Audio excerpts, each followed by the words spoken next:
Kenapa sih listrik statis itu bisa telapak tangan enggak, tapi kalau yang di kulit ini kerasa? Kenapa? Kamu tahu nggak? Soalnya saraf di bagian sini tuh lebih sensitif.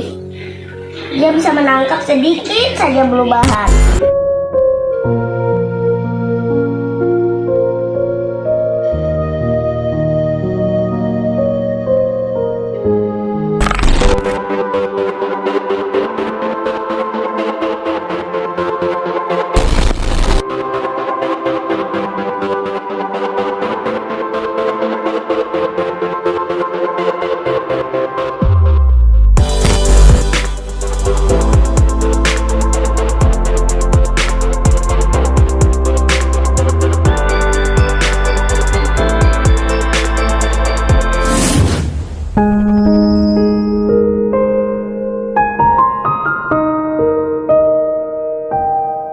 Di sebuah sudut sederhana negeri ini, di antara hamparan sawah, debu jalanan desa, dan langit yang sama yang menaungi kita semua, lahirlah sebuah harapan, sebuah cahaya kecil, yang justru terasa redup, bukan karena ia tak bersinar, melainkan karena terlalu sedikit mata yang benar-benar melihatnya.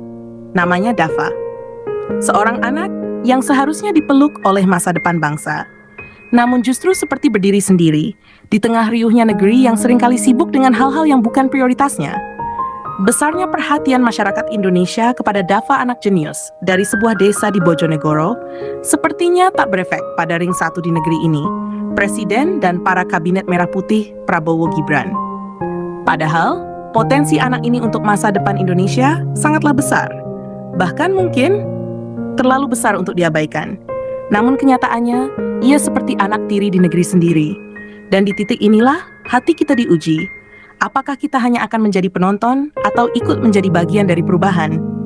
Namun di balik semua itu, ada sesuatu yang jauh lebih kuat dari sekadar perhatian negara, yaitu semangat. Topangan semangat dari masyarakat Indonesia lintas usia telah menjadi bahan bakar yang tak pernah habis bagi Dava untuk terus melangkah, untuk terus belajar, untuk terus bermimpi.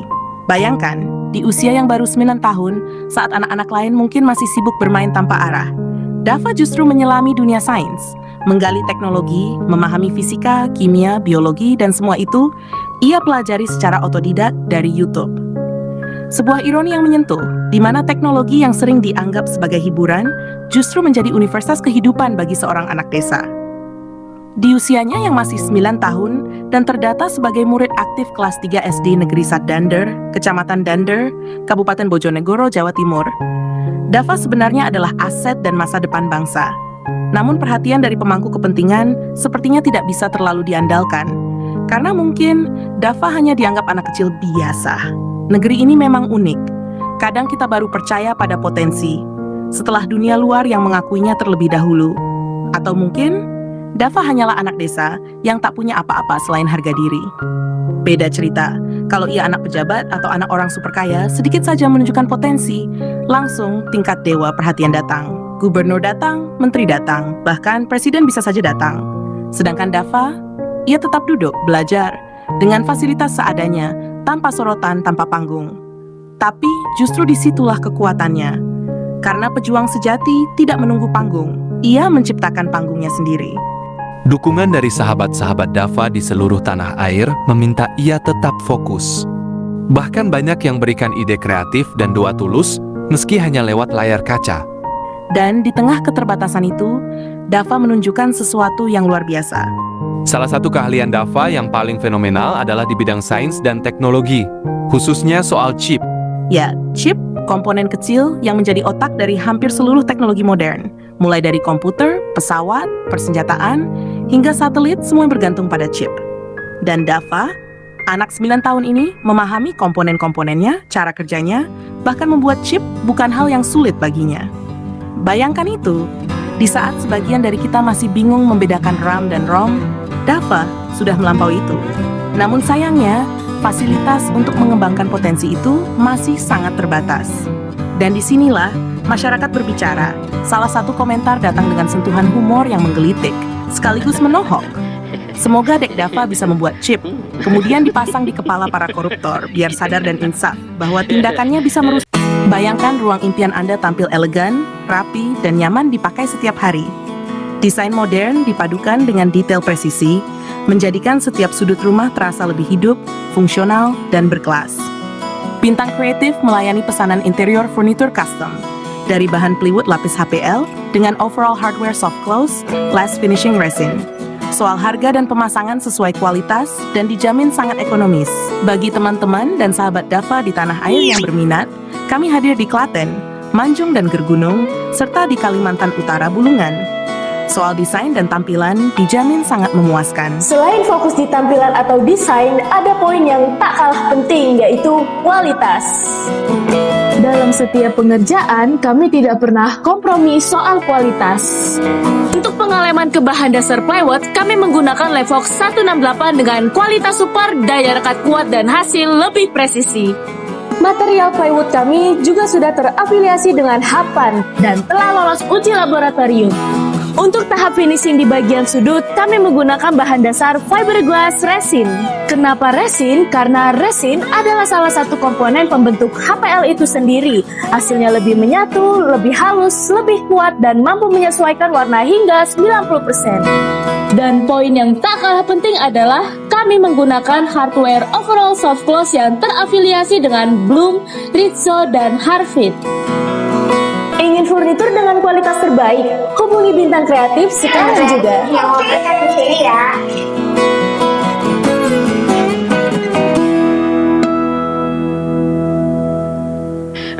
Bahwa tindakannya bisa merusak tatanan dunia. Tulis pengguna akun Harno. Kalimat yang membuat kita tersenyum, tapi juga diam-diam mengiyakan. Coba kalau benar bisa, mungkin dunia ini akan sedikit lebih jujur. Komentar lainnya mulai merangkai mimpi yang lebih besar.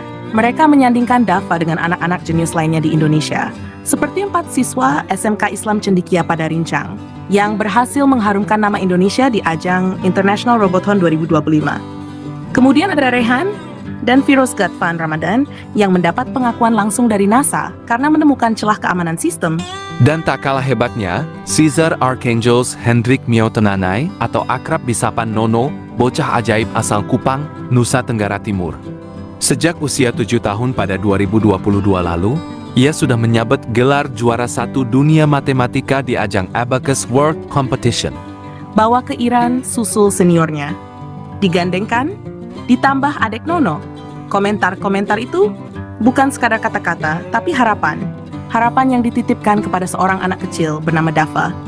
Ada juga yang berpendapat dengan nada serius namun tetap membumi. Dialokasikan 1 hari anggaran MBG atau makan bergizi gratis untuk laboratorium Dava, ilmuwan, dan kiai pendamping demi kemajuan NKRI. Karena dia punya DNA ilmuwan zaman dahulu, sehingga mempercepat dia belajar. Tulis Yazid Fadli. 1 hari saja cukup untuk membangun harapan besar. Kadang perubahan besar memang dimulai dari langkah kecil. Akhirnya bisa makan McDonald's. Setelah 3.000 tahun nggak pernah makan McDonald's. Masa 3.000 tahun? Kan aku udah nengkal nasi 3.000 kali. Apa? Kan aku sudah nengkal nasi 3.000 kali. Namun di antara semua itu ada satu sisi lain dari Dava yang membuat kita tersenyum. Candaan polosnya, ia pernah berkata bahwa dirinya sudah bereinkarnasi 3.000 kali dan sudah 3.000 tahun baru makan McDonald lagi. Sontak, netizen pun ramai berspekulasi.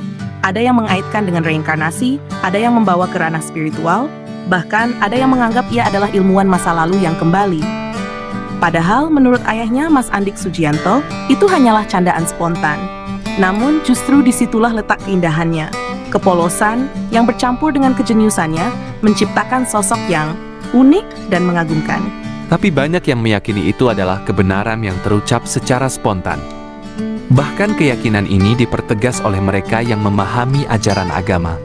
Bagus Wisnu berpendapat, di agama Hindu sudah dipaparkan kalau reinkarnasi itu nyata adanya. Kembalinya energi terdahulu secara berulang-ulang tergantung karma perbuatan kita dahulu. Senada dengan itu, Kade Agus Baskara menambahkan, di agama Hindu Dharma Bali kami percaya, manusia mati itu akan hidup lagi dengan reinkarnasi. Lahir lagi dan lagi ke dalam tubuh jiwa orang yang nanti menerimanya. Saking percayanya akan hal ini, Lixwin bahkan memberikan tantangan berat kepada Dava. Kalau memang benar Dava sudah berinkarnasi 3000 tahun, coba minta dia membaca buku kuno Voynich yang sampai sekarang belum bisa dibaca ahli. Mungkin buku itu menunggu orang yang membuatnya agar ilmunya bisa dipakai manusia zaman sekarang. Berbagai penilaian ilmiah pun bermunculan. Kang Masno melihat dari sisi sains yang sangat mendalam. Secara sains, dia lebih ke arah fisika kuantum, karena melampaui batas kemampuan fisika konvensional. Maaf kalau penilaian saya salah. Mendengar itu, Al-Fatih hanya bisa berkomentar singkat namun penuh makna. Subhanallah, sungguh anugerah Tuhan. Banyak sahabat yang memberi masukan agar Dava tak perlu menunggu negara. Tapi berkarya sekarang juga, Anto Darso berpesan penuh kemanusiaan. Buat alat yang berguna buat para penyandang cacat agar mereka bisa terbantu. Saya yakin Dava kecil punya kemampuan itu. Yosi Susantio punya ide teknologi masa depan. Dava harus diarahkan ke teknologi seperti pesawat anti-gravitasi, sehingga landasan tak perlu terlalu panjang. Ada juga yang punya selera humor dan semangat olahraga dari Mama Cantik. Coba jadikan analisa mekanik menyeting Moto3 buat Veda Ega Pratama, biar motornya lebih maksimal dan bawa Indonesia hingga juara GP dunia. Wah, Dava belum remaja, tapi sudah punya daftar pekerjaan seperti ilmuwan dunia. Kalau Dava dengar ini semua, mungkin dia akan bilang, sebentar ya, saya kerjakan satu-satu. Namun di balik tawa itu, tersimpan harapan besar, bahwa anak ini tidak hanya cerdas, tetapi juga bisa menjadi solusi bagi banyak orang. Dari sisi spiritual, ada yang menyebut, Kalau menurut agama Islam, mungkin Dava diberi ilmu laduni langsung dari Yang Maha Kuasa yang sesuai dengan zamannya. Secara harfiah, dari sisi nama, berasal dari bahasa Arab berarti pelindung, pembela. atau pertahanan. Sosok yang mampu melindungi kebenaran dan memiliki jiwa sosial tinggi. Nama yang sangat cocok dengan jiwanya. Maka dari itu, Pojok Refleksi TV berpesan, anugerah besar dari Allah Subhanahu wa Ta'ala, tapi jangan lupa diimbangi dengan pengetahuan agama. Terakhir, ada satu suara yang begitu tegas. Dava ini sudah layak ikut kuliah, bukan dipertahankan di SD kelas 3. Kalimat yang sederhana, tapi penuh makna, bahwa sistem kadang belum siap menghadapi anak-anak luar biasa. Inilah Dava, anak dari desa Growok, kakak dari Kartika, buah hati dari Andik Sujianto dan Ana Lucy. Seorang anak yang membuat kita merasa sedih, sekaligus bangga. Sedih karena ia belum sepenuhnya diperhatikan. Bangga karena ia tetap bersinar tanpa harus menunggu izin. Dan untuk kita semua, ingatlah satu hal, bahwa setiap anak yang diberi kelebihan adalah titipan harapan. Bukan hanya untuk keluarganya, tetapi untuk bangsa. Jangan sampai kita baru tersadar ketika dunia luar sudah lebih dulu menghargainya. Karena bangsa yang besar bukan hanya yang kaya sumber daya, tetapi yang mampu menjaga dan membesarkan anak-anak hebatnya sendiri. Kata orang bijak, emas yang tertimbun tanah tak akan bersinar jika tak digali. Bakat yang terpendam tak akan berguna jika tak diberi tempat. Untuk Dava, teruslah bermimpi meski dunia belum sepenuhnya mendengar. Teruslah belajar, meski fasilitas belum memadai. Dan percayalah, bahwa suatu hari nanti namamu akan menjadi alasan Indonesia berdiri lebih tegak di mata dunia. Karena kejeniusan tanpa dukungan adalah kehilangan. Namun kejeniusan yang diperjuangkan akan menjadi sejarah. Sedih tapi bangga, Dava seolah anak tiri di negeri sendiri. Padahal potensinya bisa ubah sejarah dunia. Jangan biarkan anak sehebat ini hilang begitu saja. Dukung dia, doakan dia, agar dunia tahu bahwa Indonesia lahirkan jenius. Menurut pandangan sahabat CBC untuk Dava seperti apa? Berikan masukan terbaikmu di kolom komentar ya. Terima kasih telah menyimak dengan hati yang terbuka. Nantikan video inspiratif dan kreatif lainnya hanya di channel Berbagi Cerita. Dan jangan lupa mampir juga ke channel aslinya. Cari di YouTube namanya Dava Channel. Tinggalkan jejak baikmu di sana atas usulan kami. Sampai jumpa di cerita berikutnya. Kalau listrik yang kabel kayak gini atau kabel apa, itu lebih baik pakai sabun, tidak kuat kalau dia terlalu kayak gini. Nggak tinggal apa? Kalau dipakai buat kabel biasa. Yang membutuhkan gerak toh. Elastisitasnya kan nggak kuat. Nanti lo kamu kok malah ngumpul sini. Yang perasaan sampai nggak minum es ya. Jangan-jangan kamu punya polip dan tidak irung. Tidak sih. Polip itu apa? Polip itu kayak semacam, Luka.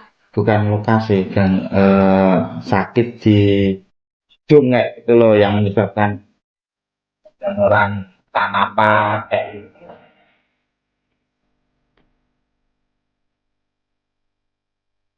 Apa aja lo pada tahu kalau ini sekling? Hmm?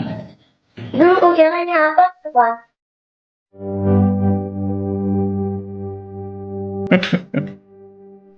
Oh ikut.